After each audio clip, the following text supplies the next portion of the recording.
right, good afternoon, everyone. Just a few things to pass along at the top, and then I'll get right to your questions.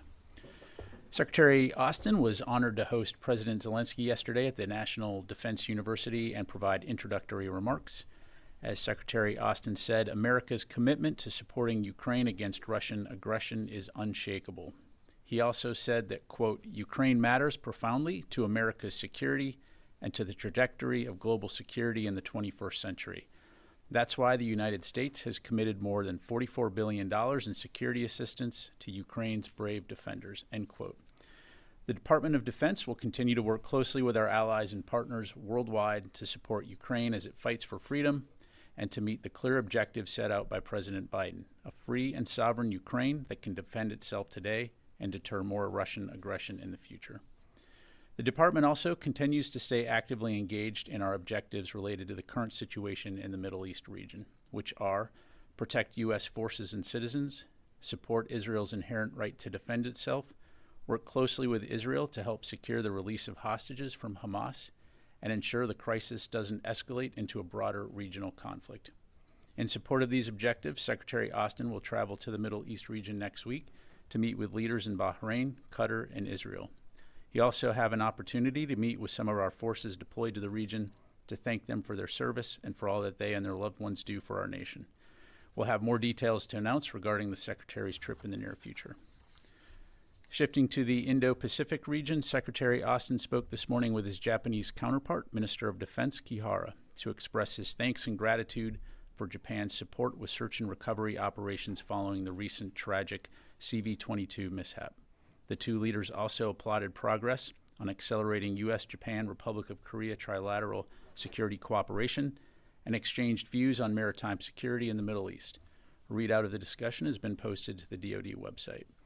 And finally, I'd like to take a quick moment to recognize one of the department's senior leaders who will be departing next week after 3 years here in the Pentagon. Dr. Mara Karlin has served in multiple critical roles to include Acting Assistant Secretary of Defense for International Security Affairs, later as Assistant Secretary of Defense for Strategy, Plans, and Capabilities, and most recently as performing the duties of Deputy Undersecretary of Defense for Policy. During her tenure, Dr. Karlin has managed the writing and ongoing implementation of the National Defense Strategy, a pivotal document in guiding the department, particularly in linking strategy to resources, even amid evolving global crises. As she embarks on her next chapter, on behalf of Secretary Austin and all of us here at DoD, we wish her the very best and are confident that her impact on national security will continue to resonate for years to come. And with that, I'm happy to take your questions. We'll start with Associated Press. Lita. Thank you. Pat, on this new maritime task force effort, can you give us an update on where that stands in terms of gathering more countries to participate? How many do you have at this point? Will this include sort of a formal escorting of ships through the BAM, do you think? And is the U.S. already starting to do that, particularly in light of what happened yesterday? Yeah, thanks, Leo. Well, first of all, we're continuing to take the situation in the Red Sea extremely seriously. There should be no doubt about that. The actions that we've seen from these Houthi forces are destabilizing, they're dangerous, and clearly a flagrant violation of international law. And so this is an international problem that requires an international solution. We do continue to consult closely with our international allies and partners on implementing a maritime task force. I don't have any specific announcements to make today, and we will have more to provide in the near future. But as you highlight, we do continue to patrol the international waterways throughout the region to support freedom of navigation and efforts to ensure safety, security, and stability. The only other thing I'd say on that, as we've demonstrated in the past, is that our military will not hesitate to take action where we deem it necessary and appropriate, including to protect against actions in the maritime domain that could threaten our forces. Well, just as a follow-up, is the U.S. providing ships as escorts at this point? Are companies requesting that? I'm not aware of any specific companies requesting, but as you know, as evidenced last night, our ships will respond to distress calls, and certainly will continue to work with our allies and partners in the region to, again, support freedom of navigation and security and stability in the region. Okay, Jennifer. Can you give us more details of what the U.S. did to help the Norwegian ship and what was done by the U.S. military and the French military? Sure. Just in terms of background, as I understand it, yesterday around 4 p.m. Eastern Time or midnight Yemen time, the motor vessel Strinda, which is a Norwegian-flagged vessel, was attacked while passing through the Bab el-Mandeb by what appears to be an anti-ship cruise missile launched from a Houthi-controlled area of Yemen. They reported a fire on board. We're not aware of any casualties. At the time of the attack, there were no U.S. ships in the vicinity, but the USS Mason did respond to Strinda's Mayday call. At the time, it was approximately 90 nautical miles away when the attack occurred. The Mason was prepared to render assistance. Ultimately, though, it was determined that it was not required, but the Mason did remain in the vicinity of the ship and the area to provide presence in order to deter any further aggression from Houthi territory. And what about the French ship? How close was it to? I'd have to refer you to the French. I just don't have those Okay, details. just lastly, yesterday, the renewal of the 702 FISA legislation hit a snag on Capitol Hill. What would be the impact on the U.S. military and intelligence gathering if 702 does not pass by the end of the year? Yeah, thanks, Jennifer. Well, just for context, I think that Undersecretary of Defense for Intelligence and Security, Ron Moultrie, really said it best in his recent op-ed on this topic, and that is intelligence saves lives. Section 702 of the Foreign Intelligence Surveillance Act, or FISA, allows us to collect vital intelligence, importantly under federal court supervision, of non-U.S. persons who are located abroad who use U.S. communication services and whose communications are assessed by our intelligence community to have foreign intelligence value.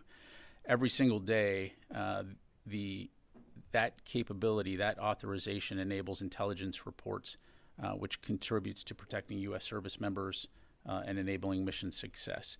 If that were to lapse, if Section 702 were to lapse, it would really undermine our ability to address complex challenges, managing competition while avoiding and preventing conflict.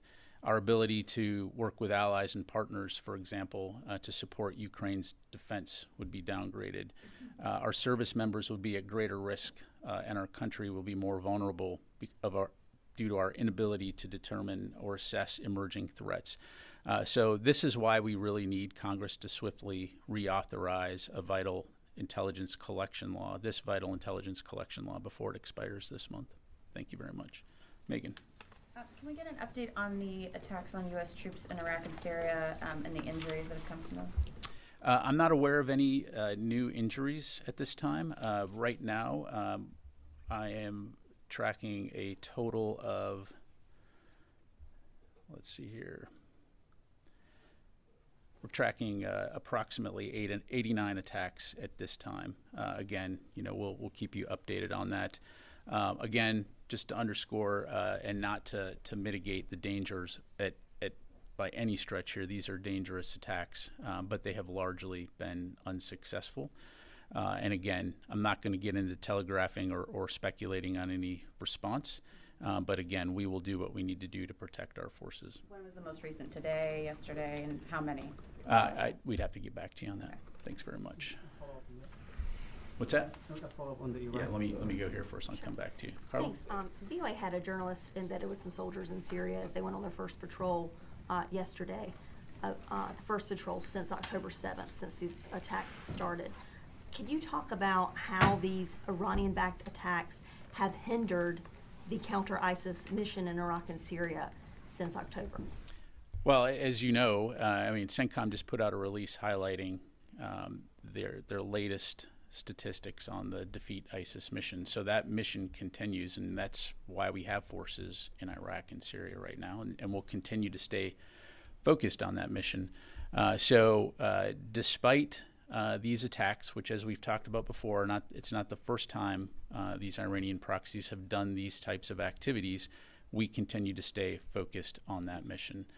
Certainly, if our forces are put into danger, we will take appropriate action to protect them, but it's not going to deter us from doing what we're there to do in the first place, which is ensure that the lasting defeat of ISIS.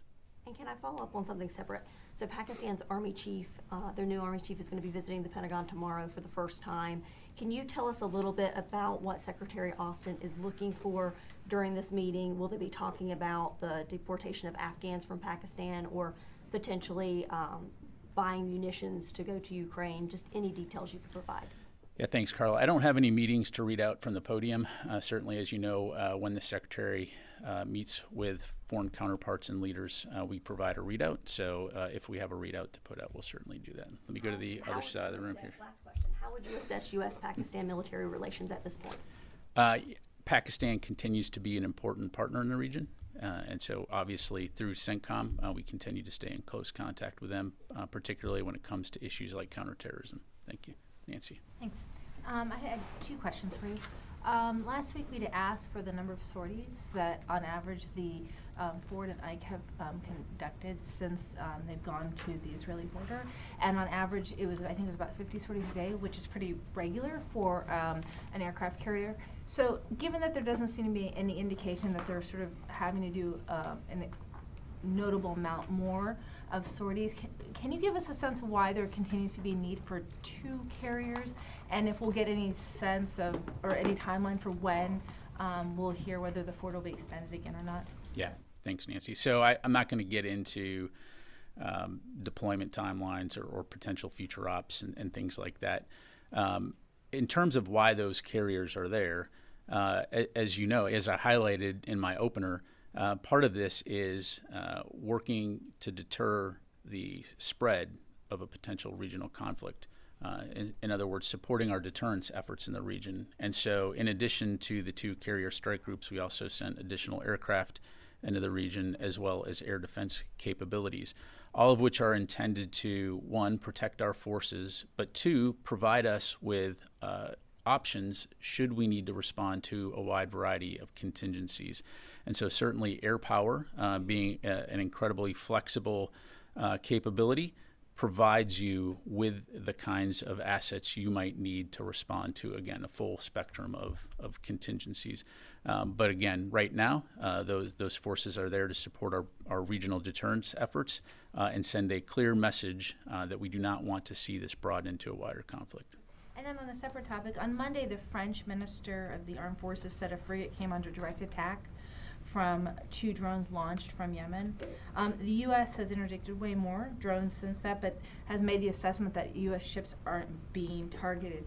Can you help me understand how the U.S. has made the determination and why it seems that the French have been more assertive in seeing these as a direct attack where the U.S. has not?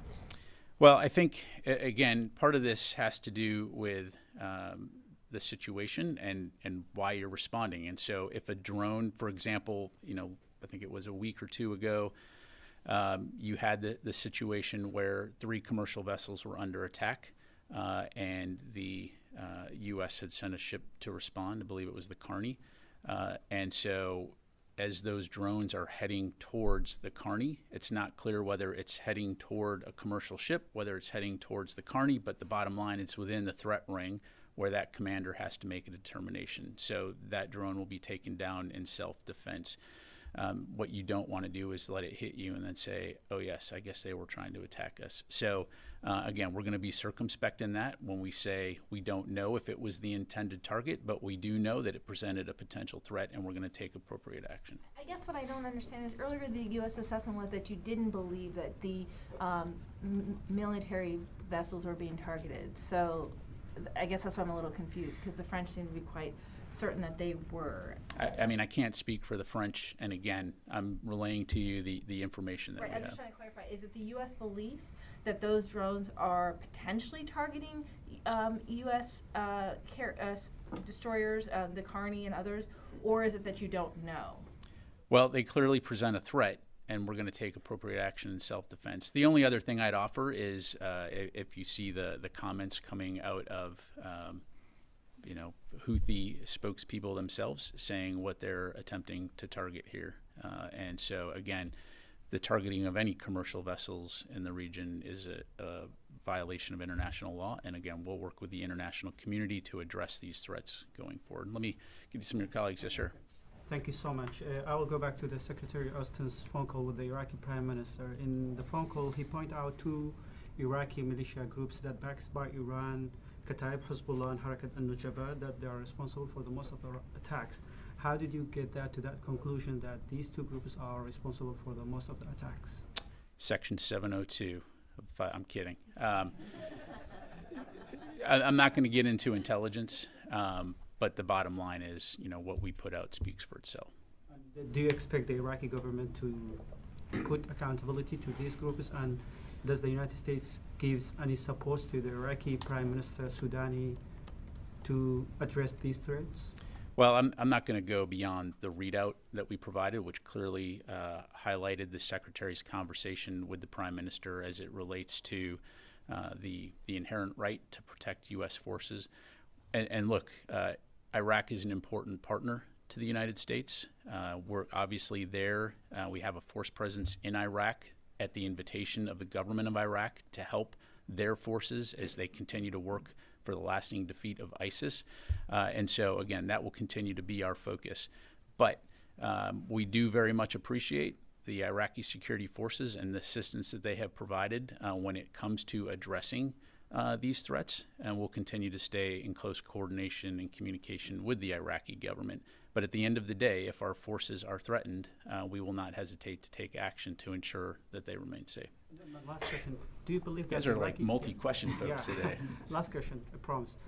Do you believe that the Iraqi government could do that? Because since the very beginning of these attacks, you are requesting the Iraqi government to stop these attacks, but it hasn't happened. Again, I'm not going to go beyond what we highlighted in our readout. You know that we've conducted strikes within Iraq when our forces were threatened. And look, our focus there is on the Defeat ISIS mission. You have these groups that are attempting to exploit the situation in the Middle East right now to work towards their broader strategic goal of expelling the United States from Iraq and Syria. But we do not want to see a return of ISIS.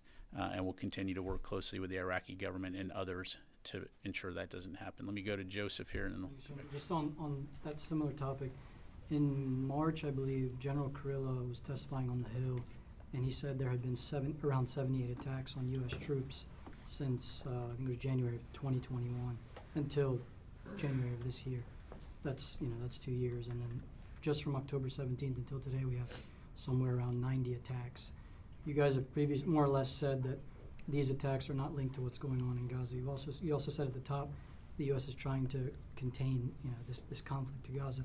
Is it still the department's assessment that what's happening in Gaza is not linked to these attacks on U.S. troops? And secondly, is it the department's assessment that deterrence is working when we've seen the number of attacks in, 2 months more than what we had seen in 2 years?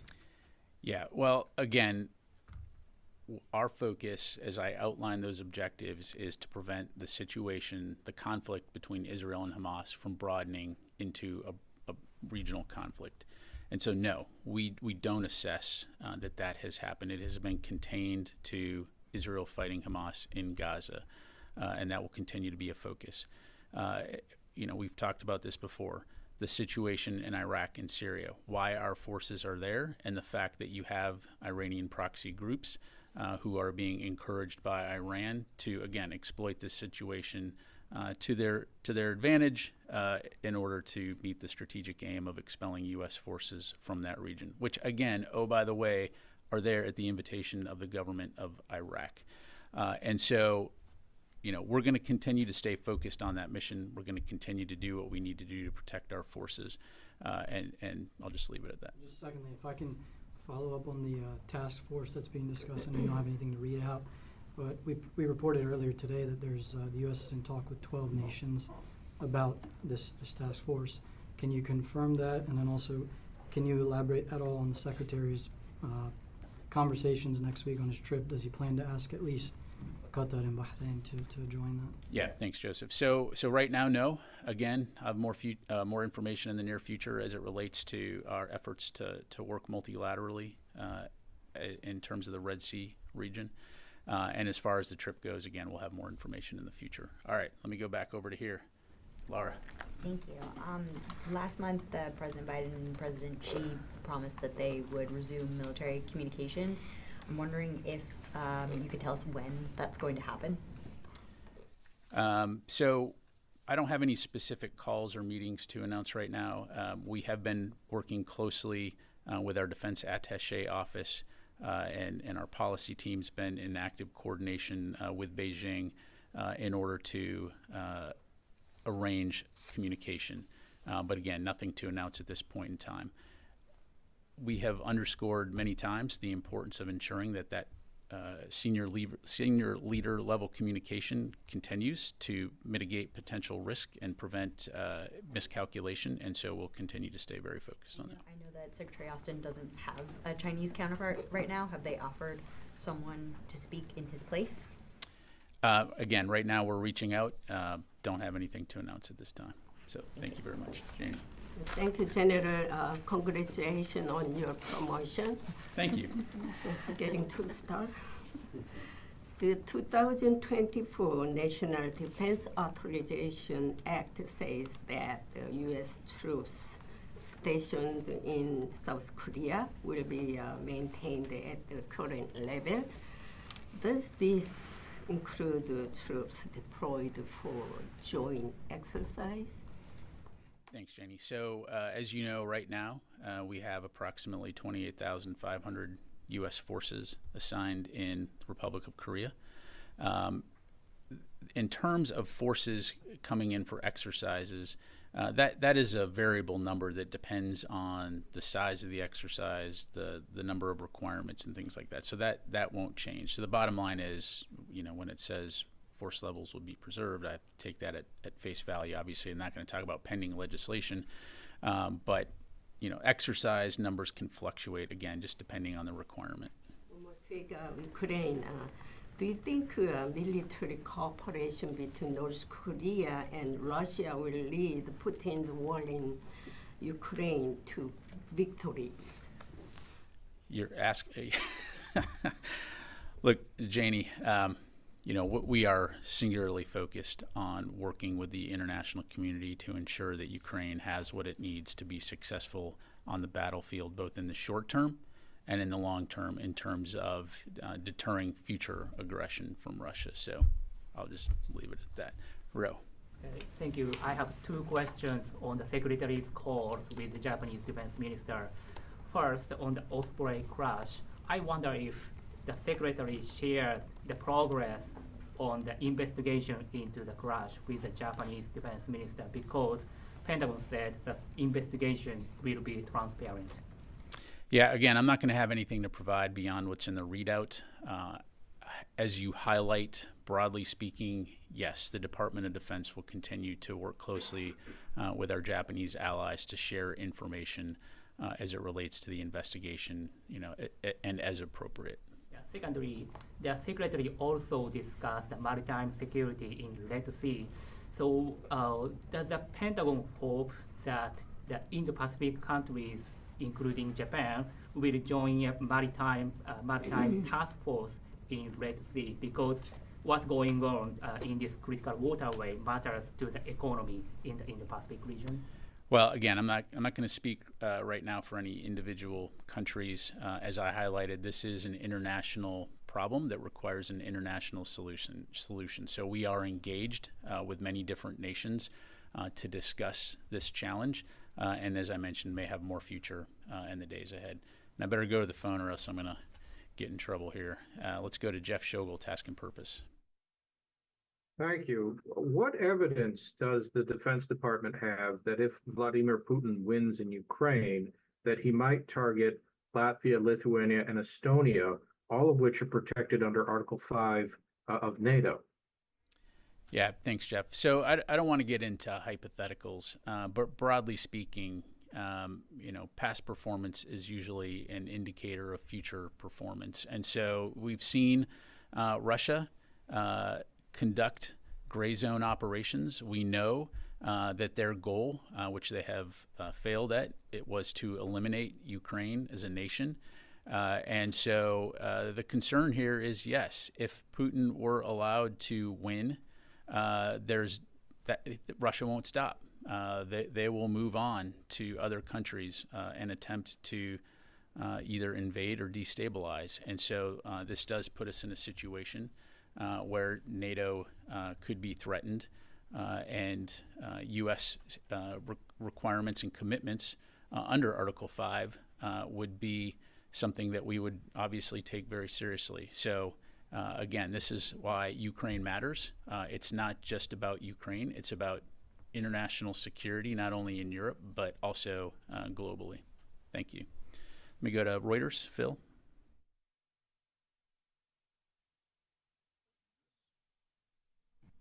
Hey, Dries here. Two quick questions. Firstly, Israel has said that it will deploy its own warship to the Red Sea. The U.S. ships already in the region working with them, and will Israel be part of any maritime effort in the region?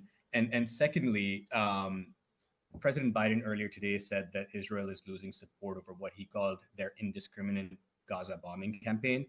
Does the secretary agree with the president that the bombing by Israel has been indiscriminate? Thanks, Idris. So I don't have anything to announce regarding Israel. I'd refer you to them to talk about their own operations in the Red Sea region. And look, Secretary Austin's comments at Reagan were very clear when it comes to two things. One, that our support for Israel's inherent right to defend itself is ironclad. And number two, that we will continue to expect Israel to conduct its operations in accordance with the law of armed conflict, highlighting that not only does Israel have a moral obligation to protect civilians, but it's also a strategic imperative. Thank you. Come back in the room for a few more here. Matt? Thanks, Pat. Today, Reuters reported that a declassified U.S. intelligence report determined that Russia has lost some 315,000 troops, either to injury or death, total casualties, and also that its losses in personnel and vehicles has set its military modernization efforts back by some 18 years. Are you able to confirm any parts of that report, or do you have your own estimates for casualties on either side of the conflict? Yeah, thanks, Matt. I don't have anything to provide on those reports, nor do I have numbers to provide on casualties. But I will take it as an opportunity to highlight the fact, again, the strategic failure of Russia when it comes to the objectives that it had set for itself in Ukraine, and the fact that it has cost thousands and thousands of lives on both sides needlessly, which is why, again, we will continue to work very closely with Ukraine to ensure that they have what they need to defend their people and protect their sovereign territory. So I'll just leave it there. Thank you. Dan? Thanks, General. Wanted to follow up on the individuals that appeared to be responsible for the hijacking some days ago that you said appeared to be Somali. Can you give us an update on where they are, if they're still detained underway with the U.S. Navy, if you've clarified where they're from, and just where they are now? Sure. They are Somali. They are still aboard the USS Mason while we continue to work with the Department of Justice on next steps. So as we have more information to provide, we will do that. Do you believe them to be working in any kind of way with the Houthis, or was this just a coincidence at a time when there's a lot of Houthi operations? Yeah, I don't have any further information to pass along, Dan, and as we get updates, we'll be sure to pass them along. All right. I'll get one second. Yes, sir. Thank you very much. You just said that Secretary Austin made it clear that the United States is expecting Israel to be careful in its bombing campaign in Gaza when it comes to civilian casualties. What if the Netanyahu government or the IDF continue to indiscriminately attack civilians in Gaza and continue to use the white phosphorus like it did in southern Lebanon? What steps will the United States government will take? Again, look, we have been very clear with our Israeli partners that we have the expectation that they will conduct their operations in accordance with the law of armed conflict. It is the importance of taking civilian safety into account has come up in every single conversation that Secretary Austin has had with his counterpart, and that continues to happen at multiple levels. And again, look, we understand that Israel is fighting to defend its people from a terrorist threat in the form of Hamas that brutally attacked the people of Israel on October 7th. We also understand that they are an extremely difficult fight in an extremely dense urban terrain where the enemy has intertwined themselves among the civilian population and are using them as human shields. So again, we understand that, and we will continue to support Israel in their efforts to defend their people and defend their country. But we will also continue to talk to them about the importance of mitigating civilian casualties and the importance of ensuring that civilian aid is provided to the people of Gaza. Let me go back to the phone here, and then we'll do one more in the room. Heather from USNI.